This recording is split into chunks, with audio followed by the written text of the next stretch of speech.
नमस्कार फ्रेंड्स, आज तारीख है 4 जुलाई और हमने जो ये बीपीएससी प्रीलिम्स की सीरीज शुरू की है उसमें आज हम करने वाले हैं हीट एंड थर्मोडायनामिक्स।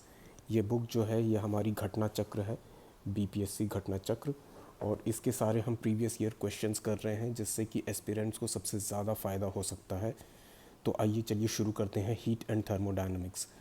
तो पहला सवाल है the temperature at which the solid liquid and gaseous states में स्टे टुगेदर। वैसा तापमान जिस पे कि सॉलिड लिक्विड और गैसियस स्टेट में एक साथ ही रह सकती है कोई चीज़, वो है ट्रिपल पॉइंट। जनरली वाटर के कंटेक्स्ट में होता है ये। तो आइए एक्सप्लेनेशन देखें। ये देखिए इसमें लिखा भी हुआ है, substance triple point is the unique combination of temperature and pressure at which the solid phase, liquid phase and gaseous phase are all they all coexist in thermodynamic equilibrium। Equilibrium का मतलब होता है कि वो सामंजस्य में है। जैसे कि इन्होंने बताया है 611.657 पास्कल पार्शियल एयर प्रेशर और 273.16 केल्विन 0.01 डिग्री सेंटीग्रेड ही है ट्रिपल पॉइंट ऑफ क्या है, वाटर है। वाटर के बारे में मैंने आपको पहले बोला था, तो वही है जिसमें कि लिक्विड वाटर, सॉलिड आइस और वाटर वेपर एक साथ पाए जाते हैं। कौन से पे? 0.01 डिग्री सेंटीग्रेड पे, 273.16 केल्विन और 611.657 पास्कल। तो पास्कल टेम्परेचर और प्रेशर दोनों ही चीज़ें हमें ध्यान में रखनी होंगी ट्रिपल पॉइंट निकालने के लिए। अगला सवाल है the value of 40 degree Celsius in Fahrenheit scale is. Fahrenheit scale का कन्वर्जन कैसे है ये देखिए। Degree Fahrenheit is equal to 9/5, यहाँ पे देखेंगे 9/5 डिग्री सेंटीग्रेड प्लस 32। तो centigrade temperature, Fahrenheit temperature 9/5 40 plus 32 72 plus 32 104। तो ये अपना जो आंसर था फर्स्ट वाला आंसर हो जाएगा 104। Cooling is done. कूलिंग कैसे होता है? कूलिंग करने के लिए क्या होता है, ये बीपीएससी प्री का सवाल है। Release of compressed gas. Flow of water से कूलिंग नहीं होती है, कुकिंग गैस से नहीं होती है। आइए एक्सप्लेनेशन देख ले। Most of the air conditioners use compressed gas. ये एयर कंडीशनर के कंटेक्स्ट में था। Which can cool the room at one place. अभी ये चौथा, the poorest conductor of heat among the following. सबसे कम हीट कौन कंडक्ट करता है? मर्क्यूरी। कॉपर, लेड, जिंक ये सारे तो कंडक्टर हैं और इनका यूज़ होता है तार बनाने में। मर्क्यूरी का यूज़ नहीं होता है। यहाँ पे देखिए all metals are conductors of heat but lead and mercury are poor conductors of heat compare to other metals. Thermal conductivity of lead is 34.7 W per MK, while thermal conductivity of mercury is only about 8.31 W per MK. Hence mercury is the poorest conductor of heat among all metals। ये 2020 में आया हुआ है, ये अभी भी दोबारा से रिपीट भी हो सकता है, तो ये इंपॉर्टेंट सवाल है। Compare to burn due to air at 100 degree centigrade, the burn due to steam. Steam से ज़्यादा डेंजरस होता है क्योंकि लेटेंट हीट होती है उसमें। बी होगा इसका answer. Burning it steam 100 degree ज़्यादा डेंजरस है अगर किसी का बर्न हो जाता है एयर पे, क्योंकि उससे क्या होता है कि लेटेंट हीट होती है जो जिसकी वजह से वाटर जो है वो स्टीम में कन्वर्ट हुआ होता है, तो उसकी वजह से ज़्यादा ही हीट होती है। तो अगर कोई स्टीम से अगर जल जाए व्यक्ति तो वो ज़्यादा परेशान रहेगा। छठा सवाल, how does an steam engine work. Steam engine कैसे काम करता है? बी, स्टीम इंजन में तो स्टीम कन्वर्ट करेंगे उसके बाद फिर उसको हम रैंक इसमें बताया है एक्सपैंड करेंगे उसकी हीट को। Heat engine that uses steam heat to perform mechanical work. Steam engines are mostly external combustion engine. Rankine cycle is used in steam engines. The steam engine was invented by James Watt. सातवां सवाल देखेंगे, what causes cooling in air conditioner. ये तो था ही, compression and release of gas. देखिए air conditioner typically has an air cooler and air heater. The air heater plant increases the heating when the temperature of air falls below a certain point, and the air cooler brings the air to the determined level of the process of cooling when the temperature is high. The air cooler is a compressor type mechanical refrigeration unit. आठवां सवाल देखेंगे, a fan produces a feeling of comfort during the hot weather. क्यों ऐसा करता है? क्योंकि हमारा पसीना सूख जाता है जल्दी से। देखिए रैपिड इवेपोरेशन ऑफ पर्सपीरेशन, मतलब पसीना सुखा जाता है पंखा, इसीलिए वो हमें कंफर्ट देता है।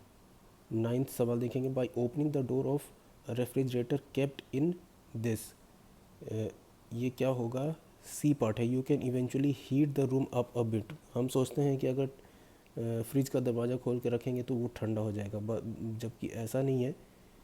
Keeping the refrigerator door open in the room increases the temperature of the room, as a result room becomes a little warm. होता क्या है कि फ्रिज भी जो है एक हीट इंजन है, वो अपने अंदर की जो गर्मी होती है उसको बाहर निकाल कर फेंकता है। अगर आप उसको भी ओपन कर देंगे तो वो अंदर की कूलिंग कम कर देगा और बाहर की गर्मी बढ़ा देगा। 10th का ये देखिए, if the door of the refrigerator is left open for few hours then the room temperature will increase हो जाएगा। ऐसा नहीं कि डिक्रीज़ हो जाएगा, इंक्रीज़ हो जाएगा। यहाँ पर यही है। 11वां सवाल देखें, eight which temperature density of water is maximum. ये जो सवाल है 4 डिग्री सेंटीग्रेड, ये काफ़ी इम्पॉर्टेंट है। क्यों? डेंसिटी, घनत्व सबसे ज़्यादा कौन से टेम्परेचर पे होता है, वाटर का। The mass of any substance while heating remains the same, however its volume increases, दस इट्स डेंसिटी डिक्रीजेज। हीट करने से क्या होता है, डेंस घनत्व कम हो जाता है। The water exhibits an anomalous expansion on cooling, जब वो कूल करते हैं तो बड़ा होते जाता है। And contraction on heating, contract हो जाता है जब हीट करते हैं। With in a specific range of temperature, when water at 0 degree centigrade is heated, it is observed that it contracts between 0 and 4 degrees centigrade। ये देखिए, वॉल्यूम डिक्रीजेज एंड दस density increases. ये वाटर का volume जो है minimum है 4 degree पे, hence density maximum है 4 डिग्रीज पे। The value of 50 degree Fahrenheit scale में बी पार्ट है इसका 122। ये यहाँ पे कन्वर्जन हमने देखा हुआ है। Degree centigrade is equal to 9/5 degree centigrade, sorry degree Fahrenheit is equal to 9/5 degree centigrade plus 32। इन्होंने यही चीज़ यहाँ पे भी दिखाई है। और 122 उसमें वैल्यू हम पुट कर देंगे, 9/5 into 50 plus 32। 13th question, the boiling point of liquid at higher altitude क्या हो जाता है, घट जाता है।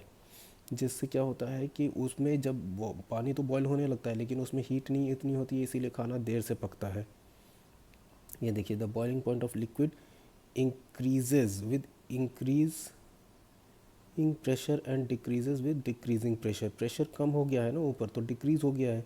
There is a proportional relationship between pressure and boiling point. This is the reason why boiling point decreases with altitude as the pressure decreases. ठीक है, ये एक इम्पॉर्टेंट सवाल है, बीपीएससी प्री 2020 में आया हुआ है, आगे भी आ सकता है। Water is an excellent cooling agent because of its high specific heat. Specific heat काफ़ी हाई होती है, इसलिए वो कूलिंग एजेंट अच्छा माना जाता है। Water has high specific heat, water neither heats up nor cools down quickly, this property makes water an excellent cooling agent. Water needs a large amount of heat to become hot and it needs to lose a large amount of heat to become cold. In other words, water neither heats up or not cools out quickly।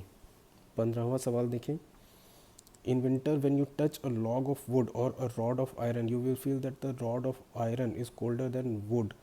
अब ठंड में अगर एक लकड़ी को और एक लोहे को छुएं तो आपको लगेगा कि लोहा ज़्यादा ठंडा है।